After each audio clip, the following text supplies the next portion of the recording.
નમસ્કાર મિત્રો, આજની સ્ટોરી વિડીયો સાથે જોડાવા બદલ તમારો આભાર. મિત્રો, તમે અમારી ચેનલમાં નવા હોય તો ચેનલને સબસ્ક્રાઈબ કરી લેજો.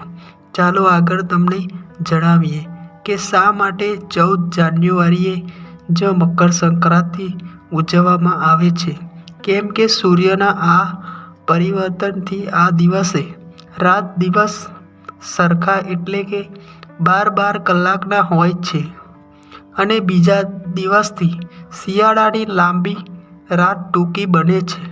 એટલે કે ઉત્તરાયણ પછી દિવસ લાંબો અને રાત ટૂંકી બની જાય છે. મિત્રો, આ ઉપરાંત ઉત્તરાયણને મકર સંક્રાંતિ પણ કહે છે. આ દિવસે સૂર્ય ઉત્તરની સાથે સાથે રાશિમાંથી બીજી રાશિઓ સ્થળાંતરે કરે છે. સૂર્યની આ ક્રિયાને સંક્રાંતિ કહેવાય છે. આ પ્રમાણે 12 રાશિ પ્રમાણે વર્ષમાં કુલ 12 સંક્રાંતિઓ થાય છે. 14 જાન્યુઆરીએ સૂર્ય ધન રાશિમાંથી મકર રાશિમાં સ્થળાંતર કરે છે. માટે આ તહેવારને મકર સંક્રાંતિ પણ કહેવાય છે. ઉત્તરાયણ પર મોટે ભાગે ત્રણેય ઋતુનું સમગ્ર સંગમ થતું જોવા મળે છે. પહેલી સવાર અને મોડી રાત્રે ઠંડીનો અહેસાસ જ્યારે બપોરે ગરમીનો અનુભવ થાય છે. મકર સંક્રાંતિના દિવસે સૂર્યનું તેજ અન્ય દિવસોની સરખામણીએ ખૂબ જ વધુ સૂર્યના કિરણો ત્વચા, શરીર અને હાડકામાં ઉતરીને શરીરને ઉર્જાવાન બનાવે છે અને રોગ પ્રતિકારક ક્ષમતામાં વધારો કરે છે. મકર સંક્રાંતિ એ ભારતનો કૌષિક તહેવાર છે. ભારત અને એશિયાના અન્ય દેશોમાં પણ આ દિવસે પાકની લણણી સાથે જોડવામાં આવ્યો છે. સૂર્ય એક રાશિમાંથી બીજી રાશિમાં સ્થળાંતર કરે તેને સંક્રાંતિ કહે છે. આ પ્રમાણે વર્ષમાં કુલ 12 સંક્રાંતિઓ થાય છે. પરંતુ સૂર્ય ધનુ રાશિમાંથી મકર રાશિમાં સ્થળાંતર કરે છે ત્યારે મકર સંક્રાંતિ શરૂ થાય છે, જે 14 જાન્યુઆરીની આસપાસનો સમય હોય છે. ઈસવીસન 2016ના જાન્યુઆરી મહિનામાં ખગોળીય દૃષ્ટિએ મકર સંક્રાંતિ 14 જાન્યુઆરીના બદલે 15 જાન્યુઆરીના દિવસે હતી.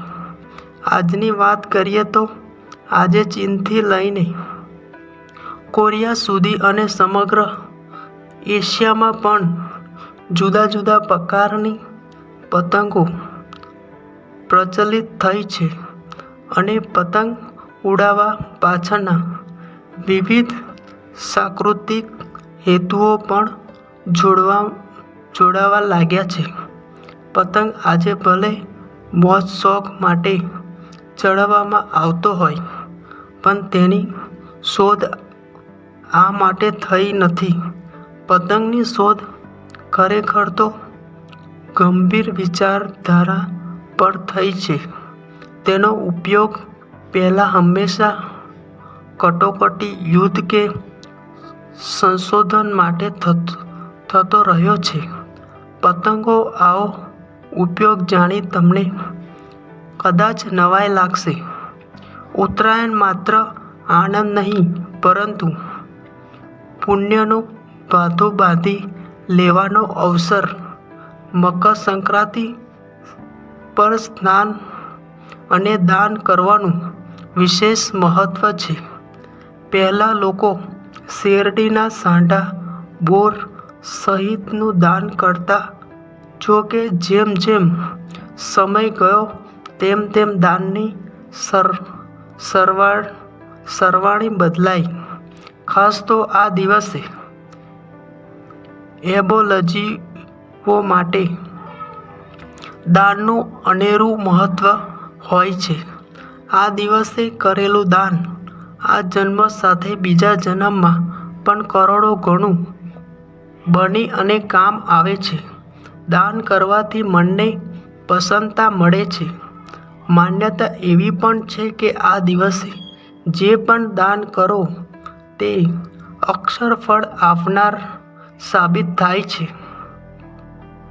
મકર સંક્રાંતિ પર હવન, અભિષેક, યજ્ઞ કરવા અને નદીમાં સ્નાન કરવાનું મહત્વ છે. આ અવસર પર ખીચડી, તલ, ગોળ, ચોખા, લીંબુ, મૂળા, અડદની દાળ અને દ્રવ્યનું દાન કરવું જોઈએ. આ દિવસે સૂર્યને આરાધ્ય માની અને પિતૃઓને તલનું દાન કરવું એ પણ પુણ્યકારી માનવામાં આવે છે. તો મિત્રો, આજની સ્ટોરી તમને કેવી લાગી તે કોમેન્ટ કરી શેર કરી લેજો અને અમારી ચેનલને સબસ્ક્રાઈબ કરવાનું ભૂલતા નહીં, કેમ કે આવી મજેદાર સ્ટોરી વિડીયો તમારી સુધી અમે મોકલી શકીએ. તો મિત્રો, પછી મળીશું આવી જ એક નવી વિડીયો સાથે. નમસ્કાર મિત્રો.